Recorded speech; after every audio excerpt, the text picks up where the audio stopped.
एक छोटे से गांव में रहता था रामू। लोग उसे ईमानदार चोर कहते थे। हाँ, वो चोर था, लेकिन दिल से बहुत नेक। रामू कभी किसी गरीब के घर चोरी नहीं करता था। वो हमेशा अमीरों के घरों से चोरी करता और जो भी मिलता वो गरीबों में बांट देता।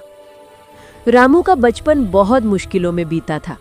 उसके पिता जल्दी चल बसे और माँ दिन रात मेहनत करके उसे बड़ा कर रही थी। लेकिन एक दिन माँ बीमार पड़ गई।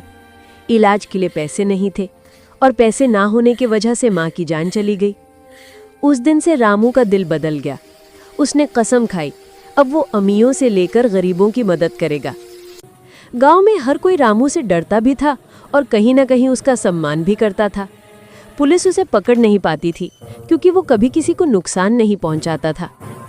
एक दिन उसे पता चला कि गांव का जमींदार किसानों से जमीन छीनकर उनकी मेहनत की कमाई अपने घर में रखे बैठा है। रामू ने तय किया, आज रात उसी जमींदार के घर चोरी होगी। रात का सन्नाटा था, सब सो रहे थे। रामू धीरे धीरे घर में घुसा और पैसे गहने सब समेट लिए। जैसे ही जाले लगा, उसकी नज़र दीवार पर पड़ी एक तस्वीर पर ठहर गई।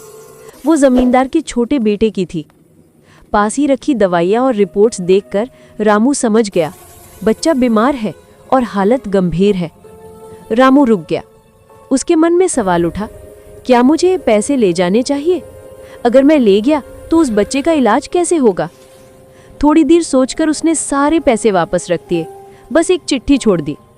उस चिट्ठी में लिखा था, मैं चोर हूँ पर दिल से बुरा नहीं। अपने बेटे का इलाज कराओ और किसानों का हक लौटा दो, वरना अगली बार मैं ईमानदारी नहीं दिखाऊंगा।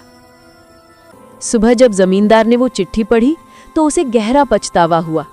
उसने किसानों की जमीन वापस की और अपने बेटे का इलाज करवाया। गांव में सबको पता चला, ईमानदार चोर ने फिर इंसानियत जिंदा कर दी। रामू फिर कभी नहीं दिखा, पर उसकी कहानी आज भी सुनाई जाती है। ईमानदारी सिर्फ अच्छे लोगों की नहीं, अच्छे दिल वालों की पहचान होती है।